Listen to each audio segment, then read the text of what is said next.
এখন নিৰ্মীয়মান দলঙে জ্বলা কলা খুৱাইছে এতিয়া উজনি নামনিৰ যাত্ৰীক।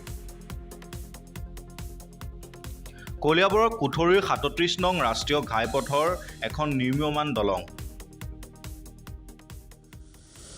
বিগত ১.৫ বছৰে দলংখনৰ নিৰ্মাণ কাৰ্য সম্পূৰ্ণ কৰিব নোৱাৰিলে ঠিকাদাৰী প্ৰতিষ্ঠানে। ফলত জিয়াটো ভুগিবলগীয়া হৈছে ৩৭ নং ৰাষ্ট্ৰীয় ঘাইপথৰে যাতায়াত কৰা উজনি নামনি যাত্ৰীয়ে। উল্লেখ্য যে দলংখন নিৰ্মাণৰ কাৰণে এটা অস্থায়ী উপপথ নিৰ্মাণ কৰি দিছিল সংশ্লিষ্ট ঠিকাদাৰী প্ৰতিষ্ঠানে। কিন্তু এতিয়া মৰণ ফান্দলৈ ৰূপান্তৰিত হৈছে এই উপপথটো। পথটোত সৃষ্টি হৈছে এতিয়া প্ৰকাণ্ড প্ৰকাণ্ড গাঁতৰ। আনহাতে পথটোৰ এটা অংশ খহি পৰাত এতিয়া যিকোনো মুহূৰ্ততে ভয়ংকৰ দুৰ্ঘটনা সংঘটিত হোৱাৰ আশংকা কৰা হৈছে। লোক নিৰ্মাণ বিভাগে সংশ্লিষ্ট ঠিকাদাৰক দলঙৰ নিৰ্মাণ কাৰ্য শীঘ্ৰেই সম্পূৰ্ণ কৰিবলৈ নিৰ্দেশ দিছে যদিও বৰ্তমানলৈ গা লৰা নাই ঠিকাদাৰী প্ৰতিষ্ঠানৰ। ঠিকাদাৰৰ এনে মতালিত অসন্তুষ্টি প্ৰকাশ কৰি স্থানীয় ৰাইজে দলং নিৰ্মাণ কাৰ্য সম্পূৰ্ণ কৰিবলৈ দাবী জনাইছে সংশ্লিষ্ট কৰ্তৃপক্ষক।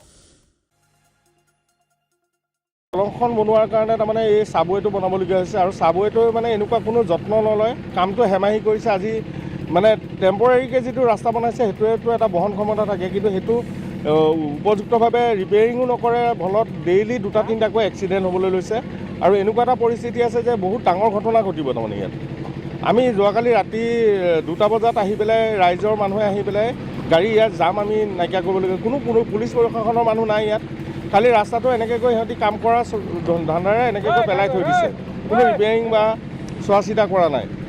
গতিকে ১.৫ বছৰমানে হৈ গৈছে। ১.৫ বছৰ বিভাগীয় মানুহে কৈছে যে আমাৰ এইটো চৰকাৰৰ বোলে কোনো ইয়াৰ প্ৰতি গুৰুত্বই নাই।